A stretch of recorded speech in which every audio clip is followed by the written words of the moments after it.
coming this way, and I don't know how serious it is, but I hope everybody makes it through it. Hose line is right behind it, so we'll bump down as they bump down.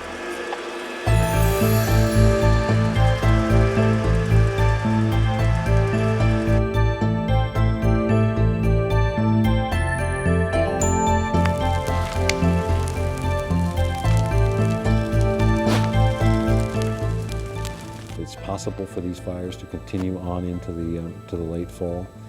We continue to hope and pray for weather events that would change that. Hi, ladies. That cow's got ash on her face. We could pick up and just move on, but we're not going to do that. We're going to stay and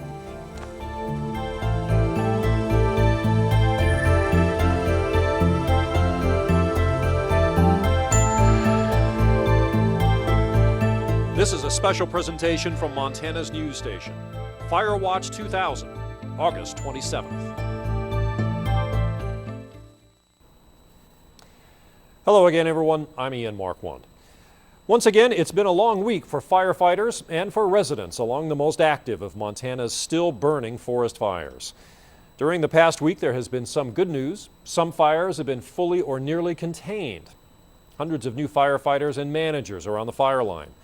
But lightning and wind have created new fires in new places.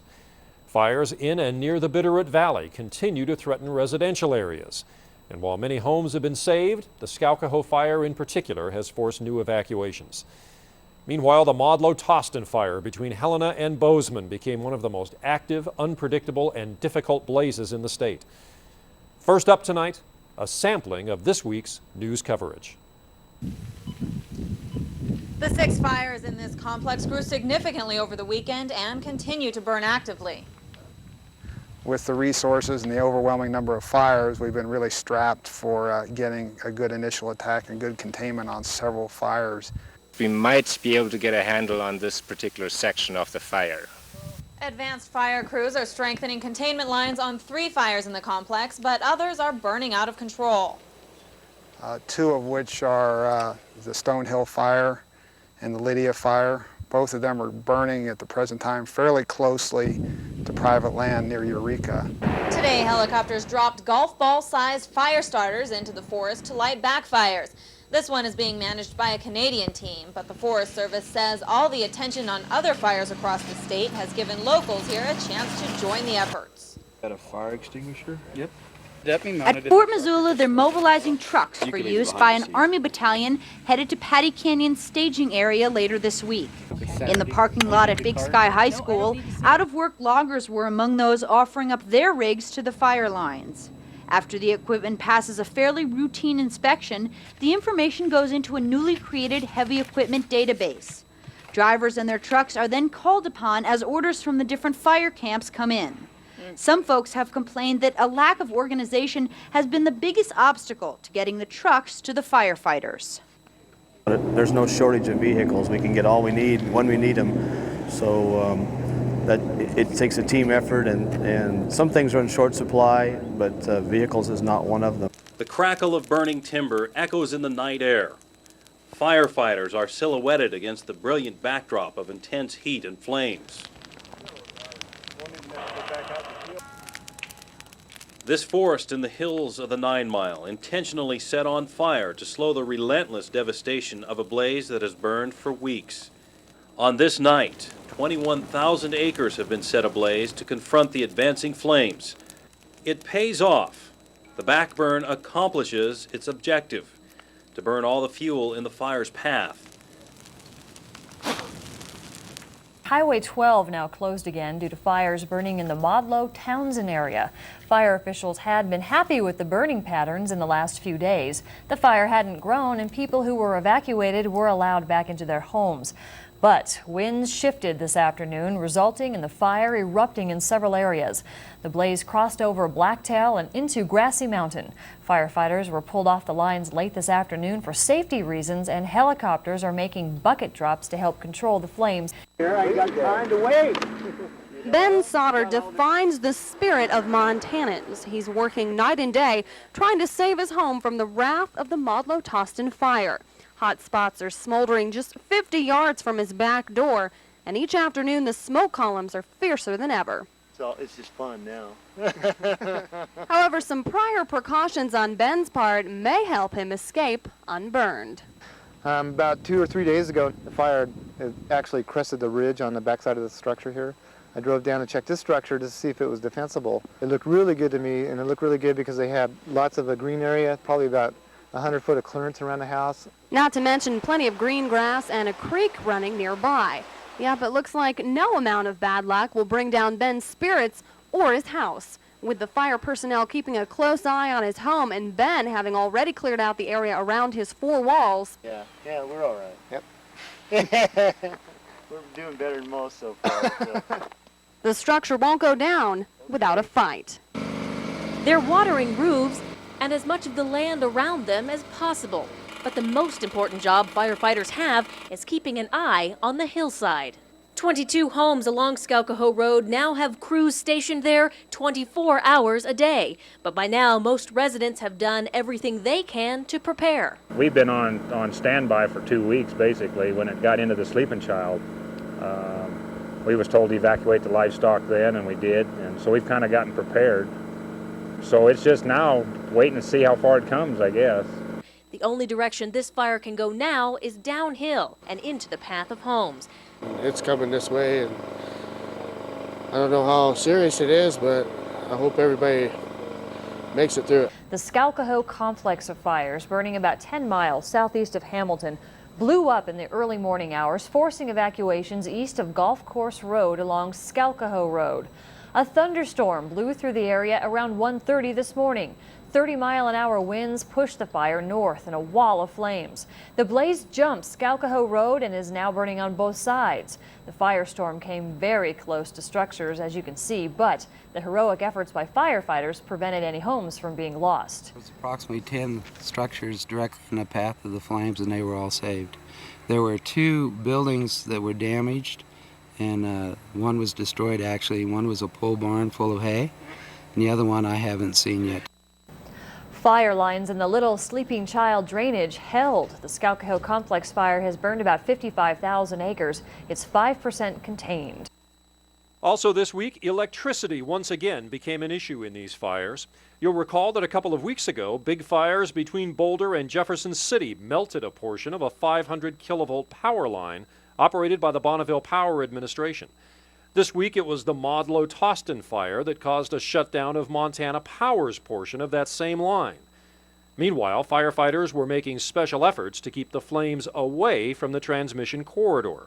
This line here that we've put in is just a kind of a secondary, third line that is a buffer for the power lines. And that's what that's for, and that's a dozer line, and that's to protect the Montana power line. It's a major transmission line that's running right through the side of the fire. We also got remarkable new video of fire this week from independent sources. The Canadian team managing the Skalkaho fire brought us pictures of helicopters, of bighorn sheep, and of fire and firefighters immediately above a protected house.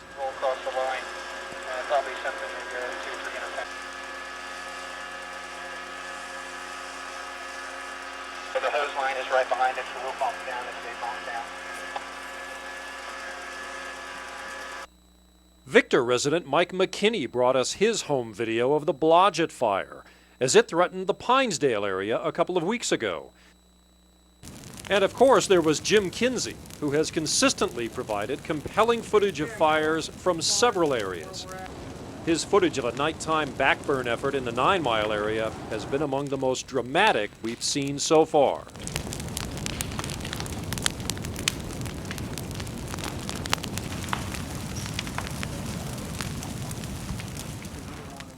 And then there were these shots by our own Hillary Hutchison of a smoke-tinted sunrise on Flathead Lake.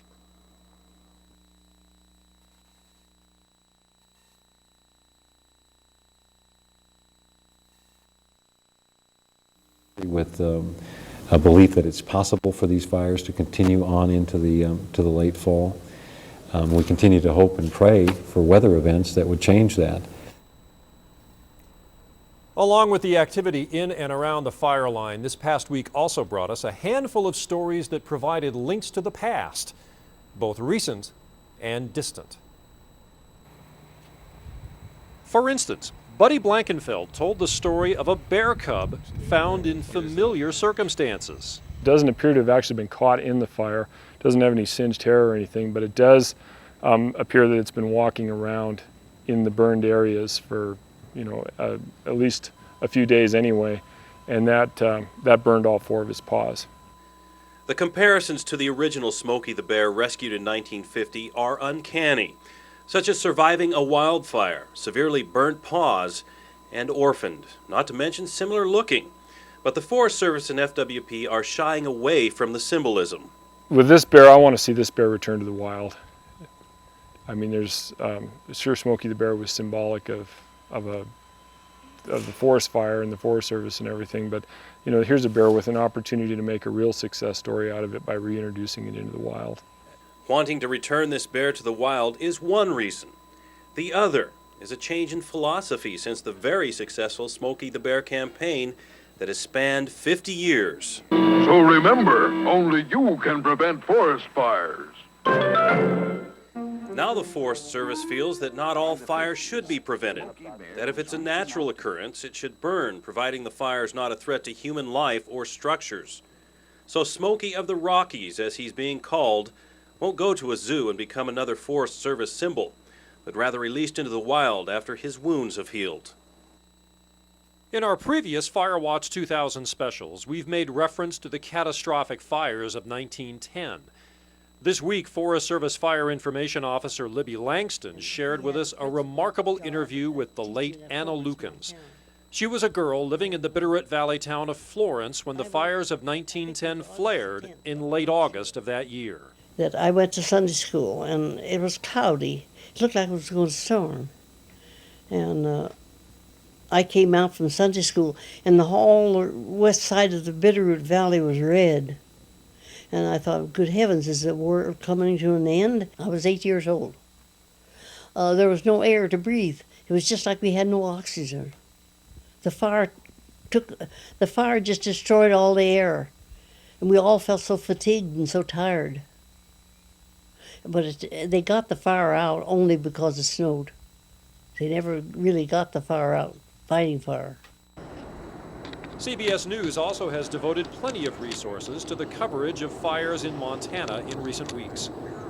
This past Monday, reporter Jim Axelrod was in Yellowstone Park, recalling the events of 1988 there, and to offer a different perspective on this year's blazes. Mother Nature will never destroy herself, and certainly not by fire. Call it the power of perspective. Here, this is their yardstick. The inferno of 1988, 700,000 acres burnt, a third of the park. The descriptions of Yellowstone after the 88 fire, Yellowstone was dead. Yes. Gone. Yes. Never coming back. That's right. Here in Yellowstone, there are acres upon acres of lessons for those parts of the American West that are burning right now. 12 years ago, this place looked like a bomb hit it. But Yellowstone didn't die. In fact, the fire gave it a whole new life. A friend of mine characterized a fire in a natural setting as a bath that just cleans out the forest and lets the new trees come up. If fire's a bath, then Yellowstone is now sparkling. Here, where bison rule the roads and moose are major stars, Yellowstone is bursting with bounty, 12 years after fire seemed to strip it bare. Looks like it's thriving. In fact, it looks like, that's the way the ecosystem works, and it's doing quite well. Doing quite well. Ecologist Don Despain sees it in the fir trees grown from seeds once encased in heat-sensitive resin and liberated by the flames. As you drive through a freshly burned forest, there's a lot of life there. It's not devoid of life. And when you understand that, then you can enjoy the process. For weeks now, the West has been aflame with the power of nature, and tonight, perhaps, with its wisdom as well.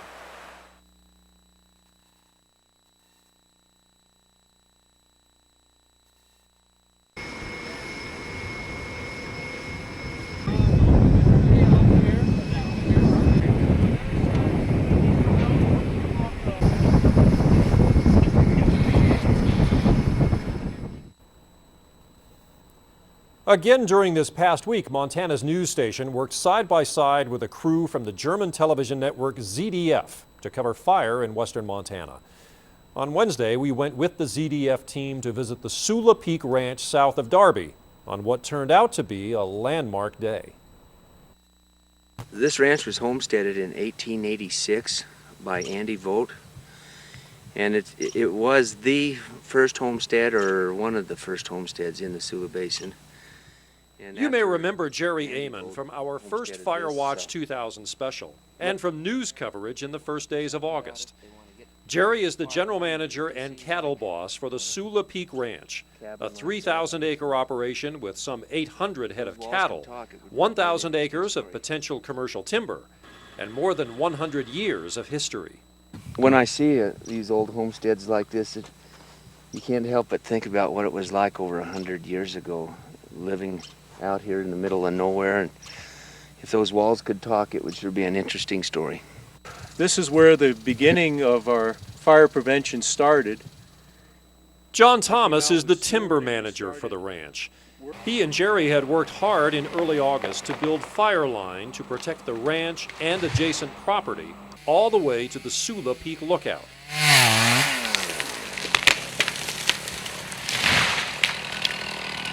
It's working pretty good. Jerry laid it out and it's going good.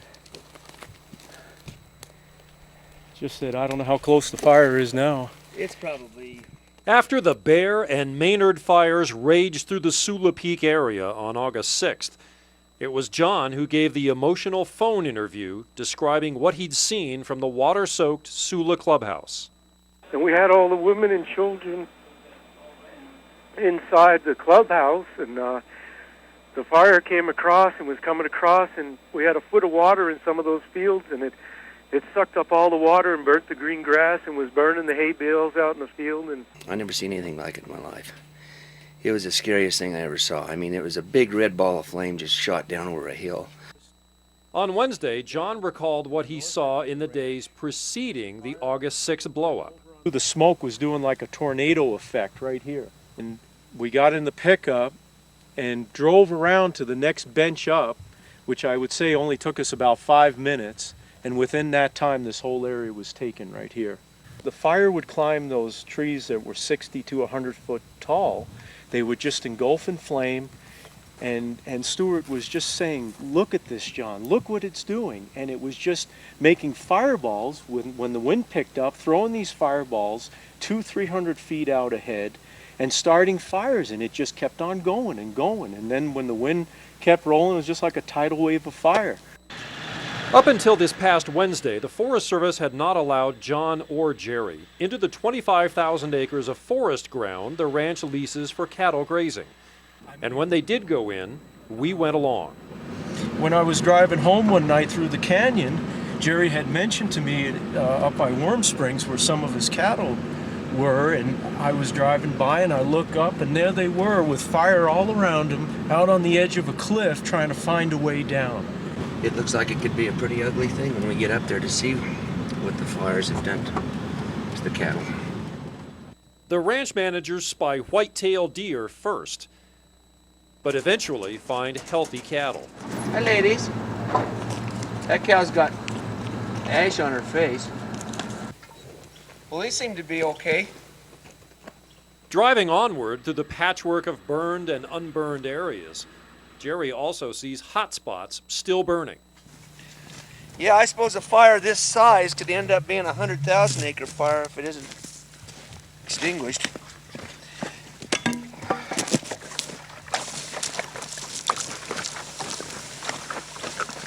Boy, it's hot all the way in through here. There's a pretty good little smudge burning over there. Got some wind with it, and it could take off running. There's probably 1,000 like that out there someplace. Come, boss!